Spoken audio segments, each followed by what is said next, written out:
వర్షాలు కురవాలంటూ జనగాం జిల్లా కన్నాయపల్లిలో మహిళలు ప్రత్యేక పూజలు చేశారు. వ్యవసాయ సీజన్ ప్రారంభమైన ఆశించిన స్థాయిలో వర్షాలు పడకపోవడంతో రైతులు ఆందోళన చెందుతున్నారు. దీంతో గ్రామ మహిళలంతా ఏకమై దేవతలకు వేలాది బిందెలతో జలాభిషేకం చేసి మొక్కులు చెల్లించుకున్నారు.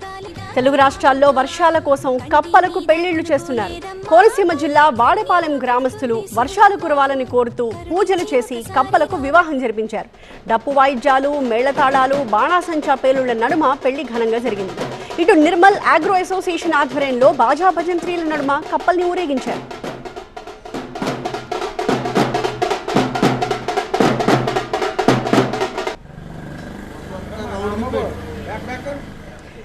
రుతుపవనాల విస్తరణ ఆలస్యంపై మరింత సమాచారాన్ని మా కరెస్పాండెంట్ శ్రవణ్ అందిస్తారు. మనతో మాట్లాడటానికి వాతావరణ శాఖ అధికారి శ్రీనివాస్ ఉన్నారు.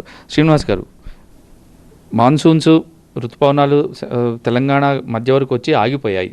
ఎలా ఉంది పరిస్థితి? ఇప్పుడు ఎక్కడున్నాయి? మనకి ఈసారి మాన్సూన్ గమనం కొంచెం మందకొడిగానే ఉండటం చూస్తున్నాము. ముందుగా మనం అసలు 26వ తారీఖు నాటికే కేరళలోకి ప్రవేశిస్తాయని భావించాము. అక్కడ కూడా లేట్ అయింది. తర్వాత కేరళలోకి ప్రవేశించిన తర్వాత కూడా తెలంగాణలోకి రావడానికి కూడా కొంచెం సమయం ఎక్కువే పట్టింది. మనకి 8వ తారీఖు నాటికి మనకి దక్షిణ ప్రాంతంలోని లోయెస్ట్ ప్రాంతంలో ఉన్న జిల్లా జోగులాంబ గద్వాల్లోకి ప్రవేశించిన తర్వాత మనకి తర్వాత ముందుకెళ్ళడానికి మళ్ళీ 4 రోజులు అక్కడే ఆగిపోవడం జరిగింది. మనకి ఇంచుమించు 12, 13 తారీఖుల నాటికి కొంచెం పైకి వచ్చి ఇటు వికారాబాదు, హైదరాబాదు, ఇటు నల్గొండ, సూర్యాపేట, ఖమ్మము, భద్రాద్రి కొత్తగూడెం ఈ ప్రాంతాలను కవర్ చేస్తూ మనకి నిన్నటికి కోస్తా ఆంధ్రప్రదేశ్లోని అన్ని ప్రాంతాలని కవర్ చేసి ఇటు ఒడిస్సాలోని కొన్ని ప్రాంతాలు కవర్ చేస్తూ ఈశాన్య రాష్ట్రాలన్నీ కూడా కవర్ చేయడం జరిగింది. అయితే మనకి తెలంగాణలోకి ప్రవేశించిన తర్వాత నార్మల్గా మాన్సూన్ ఒక 2 రోజుల్లో తెలంగాణలోని అన్ని జిల్లాలు జనరల్గా కవర్ అయిపోతాయి. ఈసారి మనకి 8వ తారీఖున జోగులాంబ గద్వాల్లోకి ప్రవేశించిన ఈరోజు 16వ తారీఖు నాటికి ఓన్లీ తెలంగాణలోని సగభాగం మాత్రమే కవర్ అవ్వడం జరిగింది. ఇప్పుడు రాష్ట్రంలో కొంచెం భిన్న వాతావరణం కొనసాగుతోంది. మనకి దక్షిణ భాగంలో కొంచెం మాన్సూన్ గాలులు ప్రవేశించి కొద్దిగా తేమ అవైలబిలిటీ ఉంది, కానీ పూర్తిగా క్లౌడింగ్ రాలేదు. అలాగే ఉత్తర తెలంగాణ ప్రాంతము, మధ్య తెలంగాణలోని కొన్ని జిల్లాల్లో అసలు మాన్సూన్ గాలులే ప్రవేశించలేదు.